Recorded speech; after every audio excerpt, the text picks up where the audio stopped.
The night was dark and wild. The wind howled like a ghost and the rain fell so hard that you couldn't see the road ahead. Our old dependable car was in front of me and my mom was behind the wheel. We were returning home from visiting Grandma. I was tired from the long trip and felt myself drifting off to sleep. My eyes were heavy when the car suddenly slammed to a stop. The seatbelt dug into my chest as I was thrown forward. When I looked up, a man was standing in the middle of the road. The rain had soaked him through and his clothes were torn and dirty. I couldn't see his face clearly in the darkness, but his eyes shone like those of a trapped animal, wild and desperate. My mom gasped and quickly locked the doors. She kept her foot on the brake, her hands gripping the steering wheel tightly. We both stared at the man, unsure of what to do. He looked desperate, but something about him felt off. Before we could react, 3 more men appeared out of the darkness. They emerged from nowhere, like ghosts in the night. They circled the car, slamming their hands against the windows and tugging at the door handles. "Lock your doors! Lock them!" my mom screamed. I fumbled with the door locks, my hands shaking so badly that it took a few tries to secure them. My chest tightened as I struggled to breathe. The men were yelling, but the sound of the rain and the closed windows muffled their words. I couldn't understand what they were saying, but I knew it wasn't good. One of the men pulled out a crowbar and began striking the driver's side window. Cracks spiderwebbed across the glass, but it held firm, for now. My mom's eyes were wide with fear as she said in a trembling voice, "Hold on tight. I'm getting us out of here." She slammed her foot on the gas. The car lurched forward and the man with the crowbar jumped back, narrowly avoiding being hit. The other men shouted angrily as we sped down the rain-slick road. The car skidded and fishtailed, but my mom managed to keep it under control. I turned around to look out the rear window and saw the men fading into the distance. My heart was still pounding, and I could barely catch my breath. "Are you okay?" my mom asked, her voice shaking as she glanced at me in the rearview mirror. I nodded, though I wasn't sure I could speak. My throat felt tight and my hands were still trembling. My mom reached back and squeezed my hand, her grip firm despite her own fear. "It's okay. We're safe now," she said, more to reassure herself than me. For a while, the only sounds were the rain pounding on the car and the low hum of the engine. My thoughts were racing. Who were those men? What did they want? Why had they tried to break into our car? As we neared our neighborhood, the storm began to ease and the rain tapered off. The faint glow of streetlights illuminated the wet pavement ahead. I felt the tension in my body start to release, though I remained on edge. When we finally pulled into our driveway, my mom turned off the engine and took a deep breath. She looked at me and said, "Always lock your doors. No matter where you are or how safe you think it is, always lock your doors." I nodded again, knowing she was right. That night had shown me how quickly things could go wrong. It was a lesson neither of us would ever forget. As we walked into the house, my mom put her arm around my shoulders and pulled me close. The warmth and safety of home enveloped us like a protective shield. For the first time in hours, I felt a small measure of peace. We didn't talk much about what happened that night, but the memory lingered. It made us more cautious and aware of our surroundings. The lesson was learned the hard way, but it would keep us safer in the future.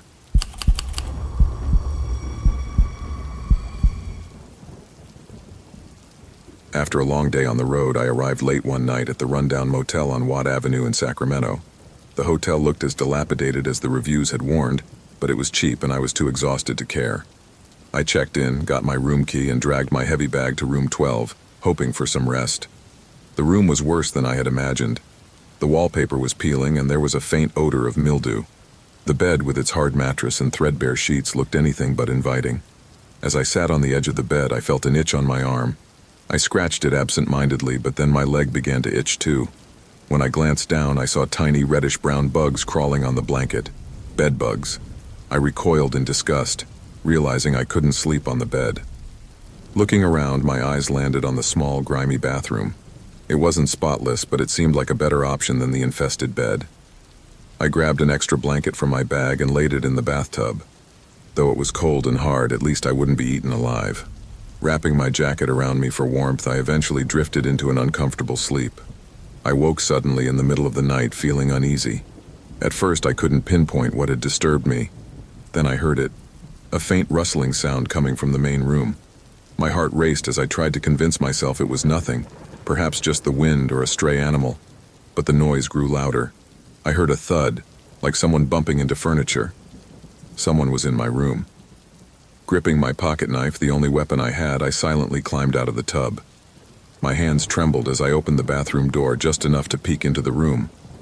Under the dim light from the street lamp outside, I saw a figure near my bag. My stomach dropped. Someone had broken in and was rummaging through my belongings. Taking a deep breath to steady myself, I pushed the bathroom door open and stepped into the room. "Who's there?" I demanded, trying to sound braver than I felt. The figure froze and turned toward me. It was a tall, wiry man with wild eyes and a scruffy beard. He looked as startled as I was. We stood there, staring at each other in silence. Finally, he spoke in a shaky voice. "I didn't mean to scare you. I thought this room was empty." My grip tightened on the knife. "Why are you here?" I asked, my voice unsteady. He raised his hands in a gesture of surrender. "I'm sorry. I just needed a place to sleep. The window wasn't locked, so I thought I could stay here for the night. I didn't know anyone was in here." I hesitated, unsure whether to believe him. "You need to leave," I said firmly, hoping he couldn't sense my fear. The man nodded slowly. "Okay, I'll go. I promise I didn't take anything." He stepped toward the door but paused and looked back at me. "Lock your window next time. This area isn't safe." With that, he slipped out into the night. I stood frozen for a moment before rushing to lock the door. I wedged a chair under the handle for extra security. My heart was still pounding as I sat on the floor, my back against the wall. I couldn't believe how close I had come to a potentially dangerous encounter. There was no way I could stay in that room any longer. I quickly packed my things, double-checked that I hadn't left anything behind, and left the motel. The itch from the bedbugs still lingered, but I felt a greater discomfort from the memory of the intruder. Before driving off, I made sure my car doors were locked. The first light of dawn was breaking as I pulled into a nearby diner. I needed a strong cup of coffee and a moment to gather my thoughts. As I sipped my coffee, I replayed the night's events in my mind. The intruder's last words echoed in my ears. "This area isn't safe." I vowed never to compromise on safety again. From that night on, I swore I'd be more careful about where I stayed, and always lock my windows.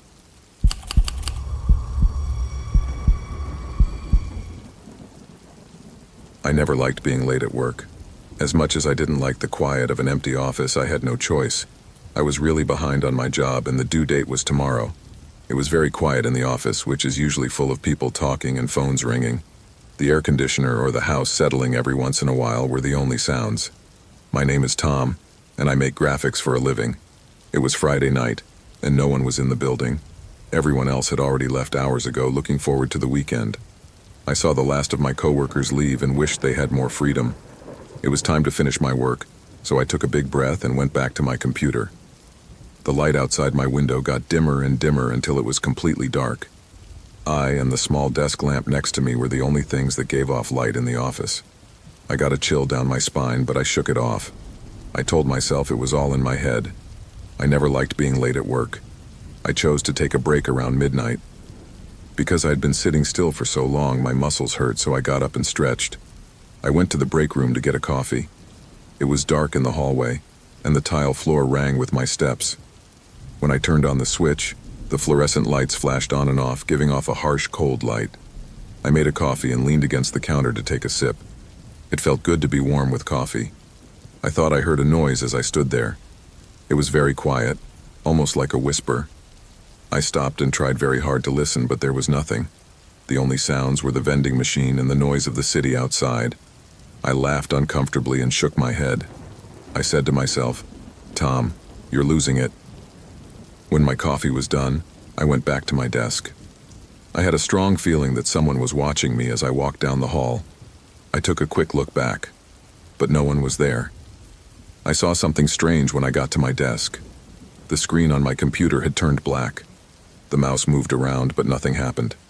I made a face and tried to turn it back on, but it was dead. I looked at the power cord and saw that it wasn't plugged in. This made me angry. I got a chill. I was sure I hadn't turned it off. It made my hands shake as I plugged it back in and turned on the computer. I let out a sigh of relief when the screen came back to life. But my happiness didn't last long. There was a message on the screen: "Leave." My heart was beating fast as I looked at the words. It had to be a joke. I was being messed with, but who? Everyone had already left for hours. There was no one in the empty office when I looked around. I thought maybe someone was hidden. I chose not to read the message and went back to work. I think I was just tired and seeing things. I tried to concentrate when I opened my project file, but I couldn't get rid of the fear that was taking over me. After a while, I forced myself to work, but my anxiety only got worse. I looked at the clock over and over, hoping that the night would soon be over. I heard the noise again all of a sudden. There was more noise this time. It sounded like people walking down the hall. My heart beat faster. While I stood up, my chair hit the floor. The noise stopped. As I walked slowly and carefully down the hall, I took a deep breath. The hall was empty, just like it had been before. To be sure, I chose to check the office one more time. As I walked by the empty tables and cubicles, I looked at every shadow. I saw something strange when I got to the far end of the office. One of the doors to a small meeting room was open just a bit. My hand was on the doorknob, but I wasn't sure what to do. I got up the courage to push the door open. The hallway behind me was the only source of light in the room. I went inside, my eyes getting used to the dark. The door slammed shut behind me all of a sudden. My heart beat fast as I turned around. The doorknob wouldn't move when I tried to use it. I was stuck. I screamed for help and banged on the door in fear. But my voice came back to me blankly. After that, I heard it again. The whisper. It was almost there. It was so close that I could feel the breath on my neck. Slowly, I turned around, my eyes wide with fear. A shadow moved in the corner of the room. It was a person who stood still and watched me. "Who's there?" I begged, my voice shaking. The figure did not answer. It did nothing but stand there, scary and quiet. I couldn't hold my phone steady because my hands were shaking so badly. I almost dropped it. The flashlight was on and I pointed it at the figure. The light showed an old, dusty dummy with eyes that looked straight ahead. I laughed shakily. Someone made the joke that it was just a dummy. My heart was beating fast, so I walked over to the door. The whisper came again as I reached for the doorknob. At this point, it was clear. It said, "Get out," in a low, scary voice. My blood turned to ice as I froze. The voice was so close it felt like it was right next to me, even though the dummy hadn't moved. I was eager to learn more. I had a sudden burst of strength that let me open the door. Then I ran down the hall. I quickly grabbed my bag and ran out the door, not stopping to look back. I sped out of the building and into the cool night air, gasping for air. I never went back to that building at night after that. Working from home helped me finish my job, but the fear I felt that night was worse than any deadline. I still don't know what I went through. It could have been a joke, or it could have been something else, something that can't be explained. I will always remember the whisper that told me to leave.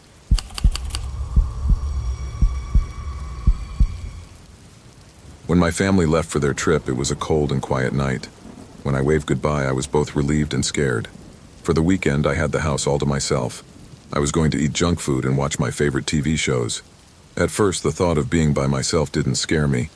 But as the night went on, I began to feel something strange. It was too quiet in the house. The old trees seemed to be making more noise than usual. I tried to forget about it by telling myself it was all in my head. I put down my popcorn bowl on the couch and turned on the TV. The screen's light flashed across the room, making the walls look creepy with its shadows.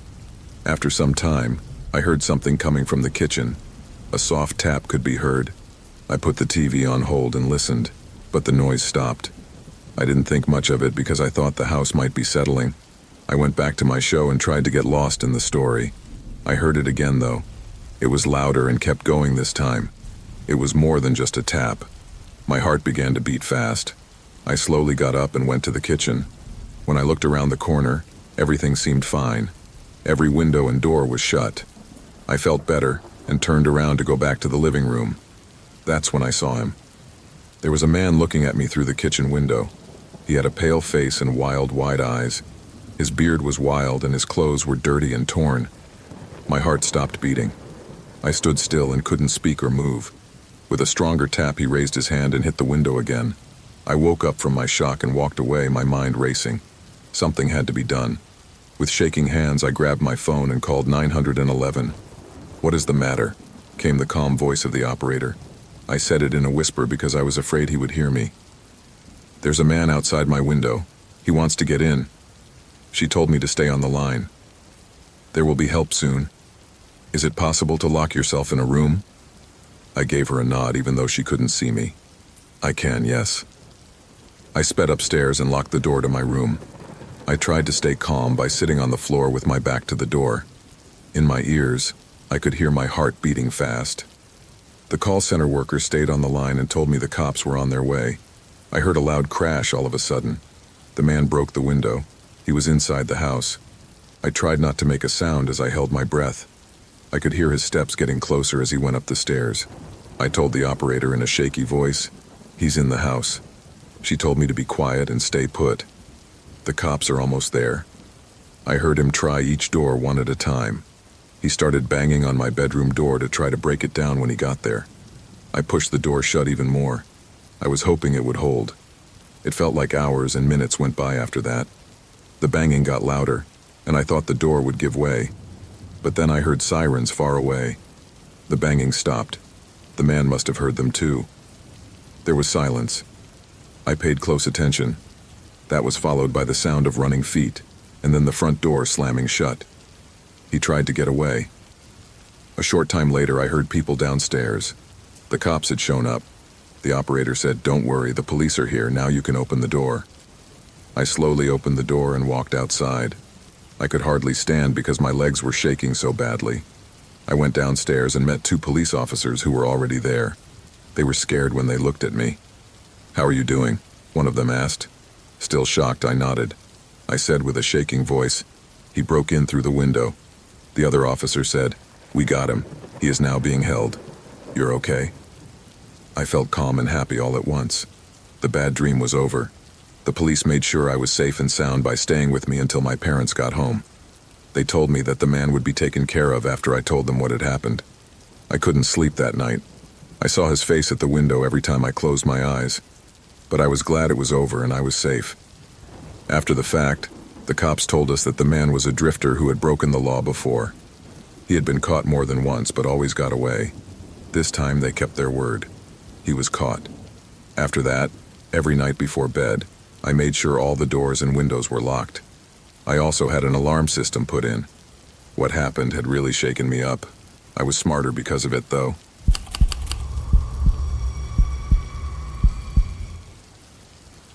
When I was young, my family bought a large old house in the middle of nowhere. They said it was a great deal and we were all excited about a fresh start. None of us knew the dark history of the house, a history that would change our lives forever. The house had a strange charm. It was tall and proud, surrounded by trees with wide porches and large windows.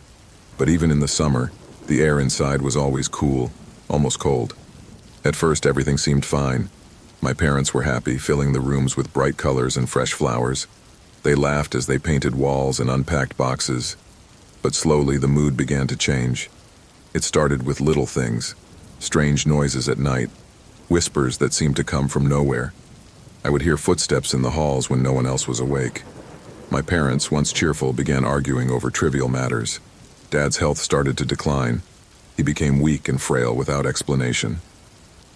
One night I woke up to find Mom standing at the top of the stairs, staring into the darkness. Her eyes were open, but she didn't respond when I called out. She turned and walked back to her room as though in a trance. The next morning, she had no memory of the incident. Things worsened. Dad's condition deteriorated rapidly and he was in constant pain. Mom grew exhausted and withdrawn. She began having strange dreams and couldn't sleep. The vibrant energy that had once filled our home was gone, replaced by a heavy, oppressive sadness. I was just a child, confused and frightened. I didn't understand what was happening, but I wanted to help. One night, while exploring the attic, I found an old, dusty book. Its pages were yellowed with age, and its cover was cracked. The book contained the history of the house, written by someone who had lived there long ago. I learned that the house had been built more than a century earlier by a man named Jonathan Crane. He was wealthy but cruel, and his temper spared no one, not even his family. His wife, Mary, was found dead in the house under mysterious circumstances. After Mary's death, tragedy seemed to follow everyone who lived there. Fires, accidents, and unexplained deaths plagued the house. I showed the book to my mother, but she dismissed it as nonsense. "It's just an old story," she said, though her voice wavered. She tried to burn the book that evening, but it wouldn't catch fire. That night, the house came alive. The walls shuddered, doors slammed shut, and windows shattered. The air was filled with an angry, chilling energy. Dad passed away suddenly that night. His death was swift and unexplained, leaving the doctors baffled. Mom fell into a deep depression. She stopped eating, stopped speaking, and soon, she too was gone. I was left alone in that cursed house, its dark presence suffocating me. I left as soon as I could, but the memories of that place never left me. Years later, I learned that the house had been sold again. Each new family that moved in faced similar tragedies. A young couple lost their child in a terrible accident. A single man disappeared without a trace. No exorcist, priest, or paranormal investigator could lift the curse. The house remained shrouded in darkness, destroying everyone who entered. Now, as an adult, I often drive past the old house. Its imposing frame still stands tall, but its walls seem to radiate sorrow. I think of all the lives it has taken, including my parents. I dream of destroying the house, burning it to the ground and ending its reign of terror. But I fear the curse may be too powerful, that trying to destroy it could make things worse. Recently, I saw a new family move in. They looked happy and full of hope. I wanted to warn them, but I didn't know how. The house has taken so much, and I'm terrified it will take them too. I know I need to act. I can't let the cycle continue. For my parents and for all the others who have suffered, I must find a way to break the curse. One day, I gather my courage and approach the house. As I stand before it, I feel its cold, dark energy wash over me. The whispers begin, faint and taunting. I take a deep breath and climb the steps.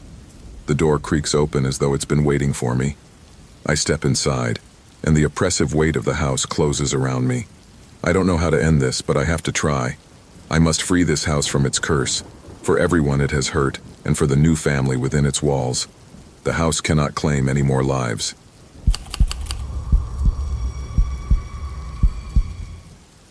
I'm Sarah, and I live by myself in a small house on the edge of town. The tall trees swaying gently in the wind give it a cozy, secluded feel. I've always enjoyed being alone, but recently strange things have been happening. It began with small, puzzling incidents. I'd find the kitchen window open when I was sure I had closed it. Food would disappear, though I lived alone. At first, I chalked it up to forgetfulness. Then one night, while lying in bed, I heard a faint noise above me. It sounded like soft, hesitant footsteps moving across the attic floor. My heart raced, but I told myself it was just the house settling or perhaps an animal. The next morning, though, there were more signs. I found an empty can of beans on the kitchen counter, one I hadn't opened. There were crumbs on the floor, and worst of all, the attic door was slightly ajar. Summoning my courage, I decided to investigate. Armed with a flashlight, I climbed the attic stairs. The air was damp and musty, and dust floated in the beam of light. When I reached the top, I saw an old blanket fashioned into a makeshift bed and several empty food cans scattered nearby. Someone had been living up here. Fear coursed through me, but so did curiosity. Who was it? Why my house? That night, I decided to stay awake and listen. Around midnight, the noises returned. I crept into the kitchen, keeping to the shadows, and waited. Soon, a figure emerged from the attic. He was a thin, ragged man with torn clothes and weary eyes. He froze when he saw me. "Please don't call the police," he said in a hoarse whisper. "I have nowhere else to go." His voice held fear and desperation. For some reason, I felt a pang of understanding. I wasn't afraid anymore. Instead, I felt oddly sympathetic. I told him I wouldn't call the police, but demanded an explanation. His name was Jack. He had lost his job and home months ago and had been wandering ever since. On a cold night, he had snuck into my attic seeking food and shelter. I didn't know what to do. I couldn't let him stay in the attic, but I also couldn't bring myself to turn him away. I chose to help him. I gave him a hot meal, and we talked at the kitchen table. Jack told me about his life, his hopes, dreams, and how everything had fallen apart. As I listened, I realized how lonely I had been. The next day, I took Jack to a nearby shelter and helped him contact social services. We worked on his resume together, and I reached out to friends who might know of job openings. Jack was grateful. Over time, I saw his hope begin to return. He began to visit regularly for meals, and we worked on applications and interview skills. His confidence grew, and so did our friendship. One evening, Jack arrived with great news. He had landed a job at a local store.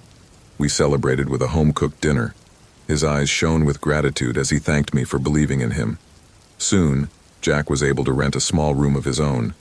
As he grew busier, our visits became less frequent, but we stayed in touch. Weekly dinners became a tradition, and we shared updates about our lives. Over the months, Jack's life transformed.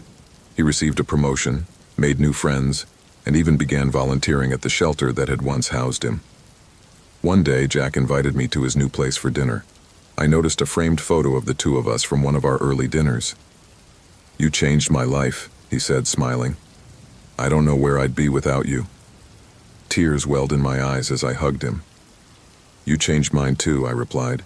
"You reminded me how powerful kindness can be."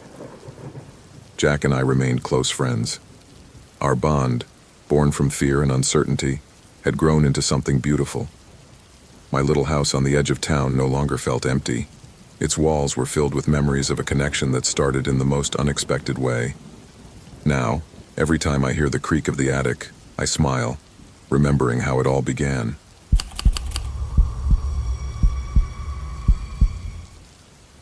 The first time I stayed home alone at night, I was 12 years old.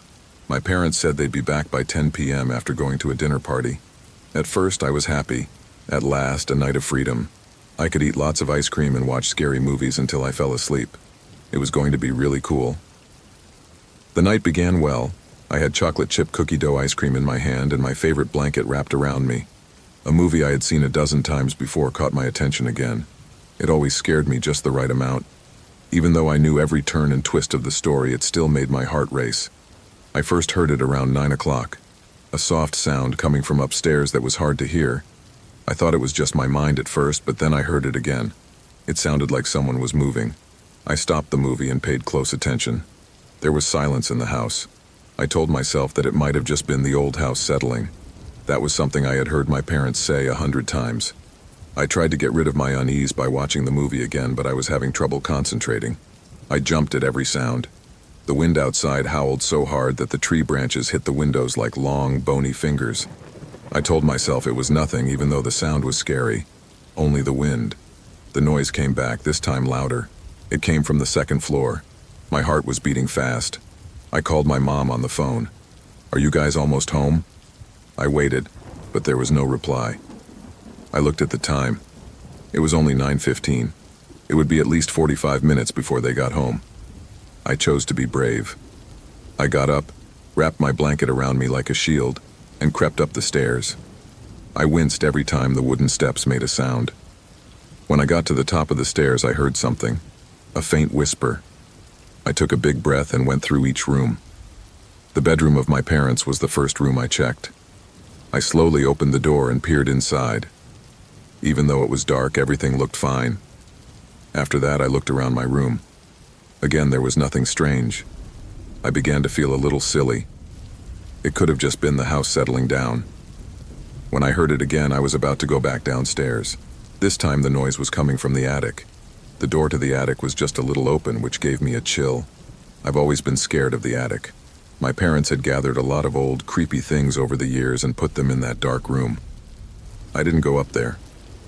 Tonight, though, things were different. I had to take a look.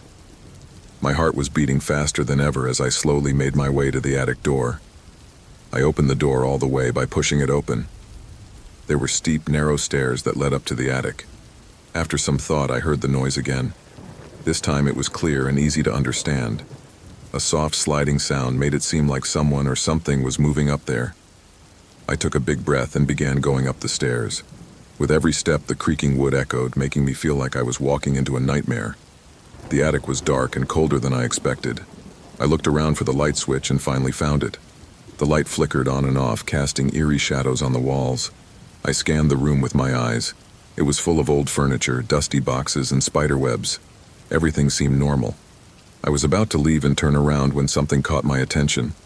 One of the old boxes had a small gap in it. I knew it had always been shut before. My hands were shaking as I walked over to the box. I slowly opened the lid. There were only some old clothes and books inside. I let out a sigh of relief. I must have been worrying for nothing. Then I heard it again. It was right behind me this time. My heart almost stopped as I turned around. There was a figure standing in the shadows. It was tall and dark, its eyes fixed on me, though I couldn't make out its face. I tried to scream, but no sound came out. My mind raced as I stepped back slowly. What was this? How did it get into my house? The figure moved closer as I backed away. The air around me felt heavier, and I could hear my heartbeat pounding in my ears. The figure spoke. Its voice was cold and low. "You shouldn't be here," it said. "This is my home now." I turned and ran. I didn't look back. I stumbled down the attic stairs, nearly falling in my panic. I bolted through the main stairs and down the hall, grabbing my phone as I made my way out the door. I didn't stop running until I was halfway down the street.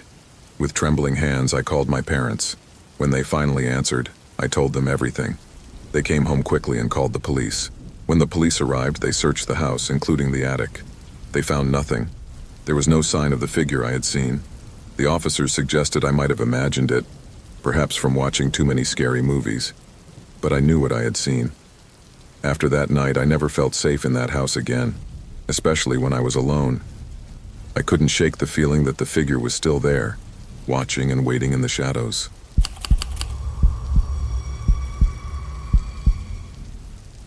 I worked as a security guard on the night shift because I needed the money. It wasn't my first choice, but the pay was good and I thought it would be an easy job. I couldn't have been more wrong. This is the story of the scariest night of my life. My name is John. The building I worked in was old and massive. It used to be a factory, but now it was abandoned. My job was to patrol the premises every hour and ensure everything was in order. My shift began at 10 p.m. and ended at 6 a.m. The first few nights were uneventful. I spent my time reading books and sipping coffee to stay awake. The silence was almost comforting, giving me space to think. On my fourth night, things changed. It started like any other night. I arrived at 9:45 p.m. and took over from Bill, the day guard. Bill was an older man who had worked there for years. Before he left, he gave me a stern warning. "Don't pay any attention to the noises," he said. "This place is old. It groans and creaks. Don't let it spook you." I laughed and assured him I wasn't scared of a few sounds. At 10 p.m., I began my first round. The building was dark, and my flashlight cast long, flickering shadows on the walls. I checked all the doors and windows as I moved from room to room. Everything seemed fine. At 11 p.m., I started my second round. This time I heard it, a faint whisper. I paused, straining to listen, but the sound stopped. Shaking my head, I dismissed it as the wind or my imagination. At midnight, I reached the basement. It was the creepiest part of the building, cold, damp, and filled with the smell of mildew. As I was about to leave, I heard the whispers again.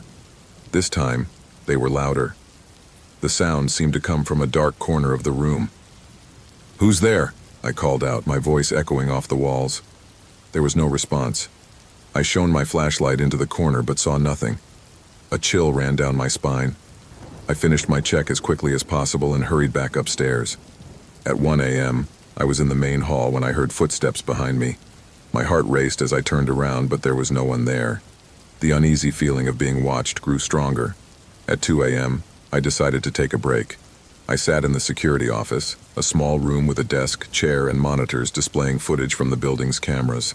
I watched the screens closely, hoping for some explanation for the strange occurrences, but everything appeared normal.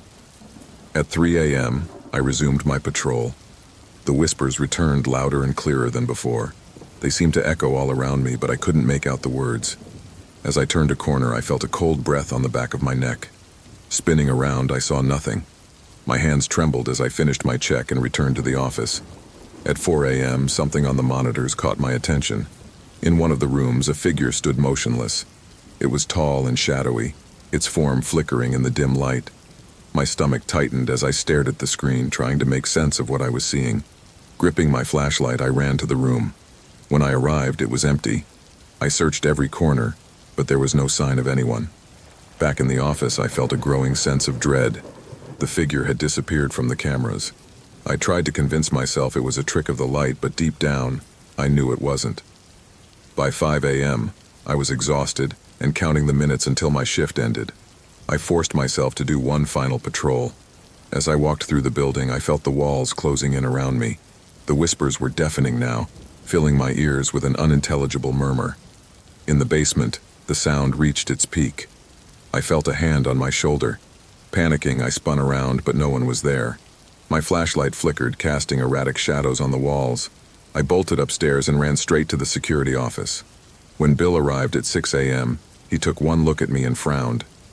"Rough night?" he asked. I told him everything. The whispers, the footsteps, the figure on the cameras. He nodded gravely. "You're not the first," he said. "This place is haunted. They say a worker died here years ago and never left." I quit that morning. Even now I can still hear the whispers in my dreams. I wake up in a cold sweat, haunted by the memory of that night. It's an experience I'll never forget.